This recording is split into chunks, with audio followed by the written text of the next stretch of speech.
ఎన్నికల తుది ఘట్టానికి నెల్లూరు జిల్లాలో ఏర్పాట్లు పూర్తయ్యాయి.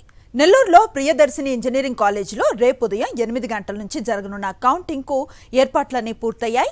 ప్రతి నియోజకవర్గానికి 10 టేబుళ్లు ఏర్పాటు చేసిన అధికారులు ఎన్నికల ఫలితాలను జాప్యం లేకుండా ఇచ్చేందుకు ప్రణాళికలను సిద్ధం చేస్తున్నారు. నెల్లూరులో ప్రియదర్శిని ఇంజనీరింగ్ కాలేజ్ వద్ద నుంచి మరింత సమాచారం మా నెల్లూరు కరెస్పాండెంట్ వెంకటనారాయణ అందిస్తారు.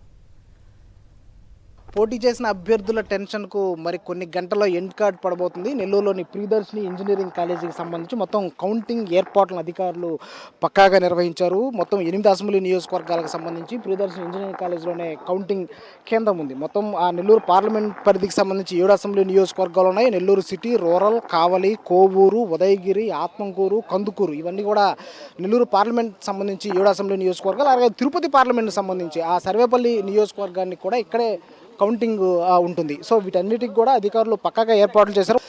కౌంటింగ్తో ప్రారంభమవుతుంది. తర్వాత 8:30కి ఈవీఎంల కౌంటింగ్ ఉంటుంది. సో వీటన్నిటిని కూడా పక్కాగా నిర్వహించేందుకు అధికారులు ముందస్తు జాగ్రత్తలు తీసుకున్నారు. అయితే ప్రతి రౌండ్ కూడా 20 నిమిషాల్లోనే ప్రతి రౌండ్ యొక్క ఫలితం వచ్చేలా కూడా అధికారులు ముందస్తు ప్రణాళికల్ని సిద్ధం చేసినటువంటి పరిస్థితి. అయితే ఎవరైతే కౌంటింగ్లో డ్యూటీస్ ఉంటారో వాళ్ళకు కూడా సంబంధించి ఆ శిక్షణ తరగతులను ఇప్పటికే నిర్వహించారు. పక్కాగా కౌంటింగ్ నిర్వహించాలి, ఎవరికి ఎలాంటి ఇబ్బందులు తలెత్తకుండా ఇన్ టైంలోనే ఫలితాలని అనౌన్స్ చేయాలంటూ కూడా ఇప్పటికే నెల్లూరు జిల్లా ఎన్నికల అధికారి హరినారాయణ కూడా ఆదేశాలు జారీ చేసినట్టు పరిస్థితి. అయితే ఆయన కూడా దాదాపు ఆ ఎన్నికల ఆ కౌంటింగ్ని పర్యవేక్షిస్తున్నారు, నిరంతరం అధికారులతో మాట్లాడుతున్నారు. ఇన్ టైంలోనే ఫలితాలను మనం అందజేయాలని చెప్పేసి కూడా చెప్తున్నటువంటి పరిస్థితి. అయితే మొత్తానికి నెల్లూరు జిల్లాకు సంబంధించి తొలి ఫలితం నెల్లూరు సిటీ, ఎందుకంటే 18 రౌండ్లో ఆ నెల్లూరు సిటీని లెక్కిస్తారు, అలాగే ఆత్మకూరును 20 రౌండ్లో లెక్కిస్తారు. సో ఈ రెండు కూడా త్వరగా ఫలితాలు వచ్చే అవకాశం ఉన్నాయి. మరోపక్క కౌంటింగ్ సమయంలో కావచ్చు, కౌంటింగ్ తరువాత కావచ్చు, ఎక్కడ కూడా గ్రామీణ ప్రాంతాలలో మత్స్యకార గ్రామాల్లో అవాంఛనీయ ఘటనలు చోటు చేసుకోకుండా గత